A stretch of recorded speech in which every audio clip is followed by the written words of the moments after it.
ससुर जी, इतनी रात को आप मेरे कमरे में क्यों आए हैं? बस देखने आया कि तुम ठीक हो या नहीं, उन्होंने जवाब दिया और धीरे धीरे मेरे पास आने लगे। मुझे घबराहट होने लगी। मैं पीछे हटते हुए बोली, आप जाइए यहाँ से। लेकिन उन्होंने मेरा हाथ पकड़ लिया और कहा, बेटी, तुम बहुत सुंदर हो, अकेले रहने की आदत मत डालो।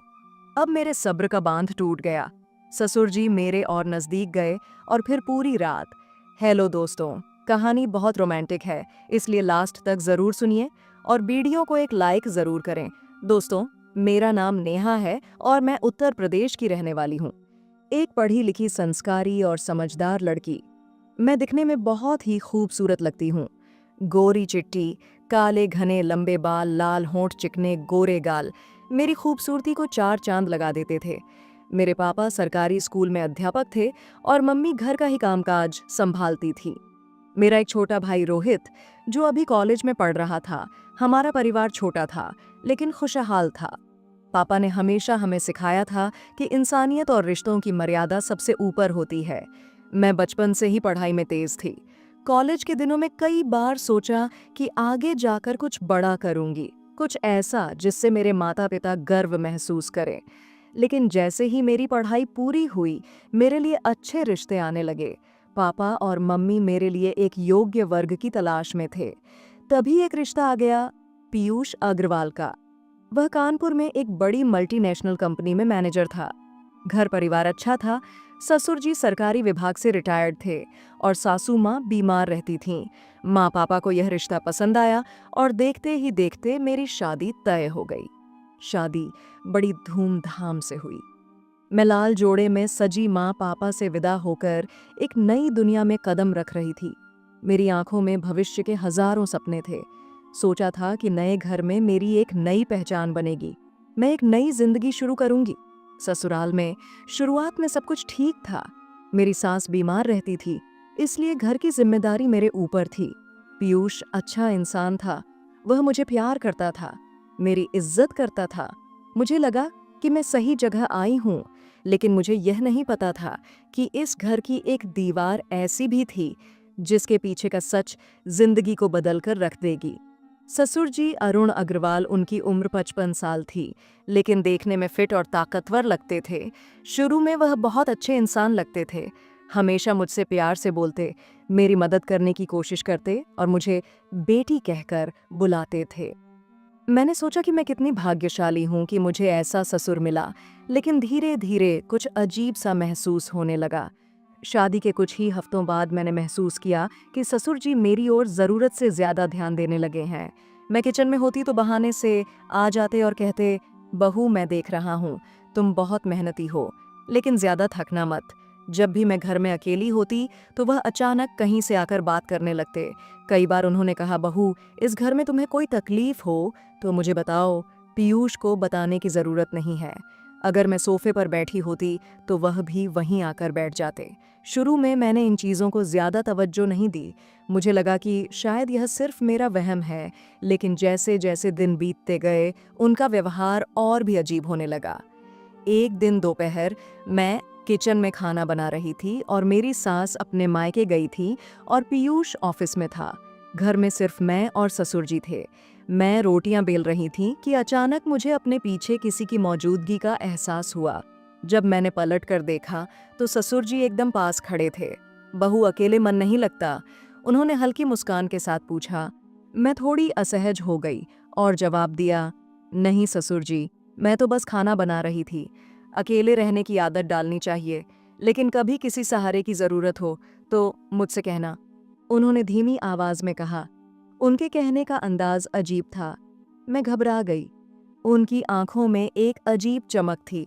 मुझे समझ नहीं आया कि मैं क्या कहूँ, तो मैं जल्दी से वहां से हट गई और ड्राइंग रूम में जाकर बैठ गई। उस दिन से मैंने खुद को सतर्क रखना शुरू कर दिया। धीरे धीरे ससुर जी की हिम्मत बढ़ने लगी। अब वह मुझे अकेले पाकर जानबूझकर मेरे करीब आने लगे। एक रात जब मैं अपने कमरे में जाने वाली थी तो ससुर जी मेरे दरवाजे पर आ गए। बहू, जरा पानी देना, उन्होंने आवाज लगाई। मैंने पानी लाकर दिया, लेकिन जब मैंने गिलास पकड़ाई तो उन्होंने मेरा हाथ भी पकड़ लिया। बहू, तुम्हारे हाथ कितने कोमल हैं, उन्होंने धीमे से कहा। मैं तुरंत पीछे हट गई। मेरा दिल तेजी से धड़कने लगा। मैं बहाना बनाकर अपने कमरे में भाग गई और दरवाज़ा अंदर से बंद कर लिया। उस रात मुझे एहसास हुआ कि अब यह हरकत बढ़ती जा रही है। अब ससुर जी खुलेआम मेरी तरफ देखने लगे, मेरे कपड़ों पर कमेंट करने लगे। एक दिन मैं हल्के गुलाबी रंग की साड़ी पहनी थी। मैंने देखा कि ससुर जी बार बार मुझे घूर रहे थे। फिर अचानक उन्होंने कहा, बहू, तुम इस रंग में बहुत सुंदर लग रही हो। तुम्हें और भी अच्छे कपड़े पहनने चाहिए, थोड़े स्टाइलिश। मैं थोड़ा असहज हो गई, लेकिन मैंने इग्नोर कर दिया। कुछ देर बाद जब मैं उनके पास पानी लेकर गई तो उन्होंने ऊपर से नीचे तक घूरा और कहा, इतनी पतली साड़ी मत पहना करो बहू, वरना नजरें खुद ब खुद। ससुर जी मेरे कमरे में आ गए। बहू, तुम्हें डर तो नहीं लग रहा अकेले? उन्होंने पूछा। मैंने कहा, ससुर जी, इतनी रात को आप मेरे कमरे में क्यों आए हैं? बस देखने आया कि तुम ठीक हो या नहीं, उन्होंने जवाब दिया और धीरे धीरे मेरे पास आने लगे।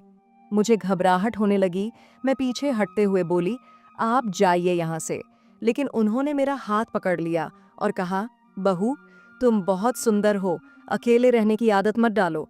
अब मेरे सब्र का बांध टूट गया। मैंने पूरी ताकत से उनका हाथ झटक दिया और दरवाज़ा बंद कर लिया। उस रात मैंने तय कर लिया कि अब मैं पीयूष को सब बताकर रहूंगी। जब मैंने हिम्मत करके पीयूष को पूरी सच्चाई बताई तो वह यकीन करने को तैयार नहीं था। तुम्हें ज़रूर कोई गलतफहमी हुई होगी, उसने कहा। मुझे बहुत गुस्सा आया और मैंने कहा, तुम्हें क्या लगता है मैं झूठ बोल रही हूँ? पीयूष परेशान हो गया और कहा, मैं खुद देखूंगा। अगली रात जब नेहा अपने कमरे में थी, ससुर जी फिर से आ गए। बहू, अब मान भी जाओ, इतना अकड़ने से कोई फायदा नहीं है, नेहा ने गुस्से में कहा। आप बाहर जाइए। लेकिन इस बार पीयूष छिपकर सब देख रहा था। वह तुरंत बाहर आया और गुस्से से अपने पापा की तरफ देखा। लेकिन ससुर जी बहुत चालाक थे। उन्होंने तुरंत रोनी आवाज में कहा, देखो बेटा, ये लड़की पागल हो गई है। मुझे जबरदस्ती कमरे में बुला रही थी और अब मुझ पर ही इल्जाम लगा रही है। नेहा चौंक गई। वाह, अब आप खुद को बचाने के लिए उल्टा मुझ पर ही इल्जाम लगा रहे हैं। पीयूष कुछ देर चुप रहा, लेकिन उसने अपनी आंखों से सब देख लिया था। इस बार पीयूष को सच पता चल चुका था। बाबूजी, अब आप इस घर में एक पल भी नहीं रहेंगे, पीयूष ने गुस्से में कहा। नेहा की हिम्मत और पीयूष की समझदारी ने ससुर जी की असलियत उजागर कर दी। तो दोस्तों, कई लड़कियां इस तरह के हालात झेलती हैं, लेकिन डर के कारण चुप रहती हैं। नेहा की कहानी उन सभी लड़कियों को प्रेरित करती है कि चुप रहने के बजाय आवाज उठानी चाहिए, ताकि गुनहगारों को उनके किए की सजा मिले। ये कहानी थी एक ऐसी बहू की जिसने अपने ही घर में संघर्ष किया, लेकिन अंत में अपने सम्मान के लिए जीत हासिल की। तो दोस्तों, यह थी हमारी आज की छोटी सी कहानी। आपको ये कहानी कैसी लगी, कमेंट करके ज़रूर बताएं। अगर आपको ये कहानी पसंद आई हो तो इसे लाइक करें और अपने दोस्तों के साथ शेयर करें। आगे भी ऐसी ही रोमांचक कहानियों के लिए हमारे चैनल को सब्सक्राइब करें और बेल आइकन दबाना ना भूलें, ताकि आप हमारी कोई भी कहानी मिस ना करें। धन्यवाद।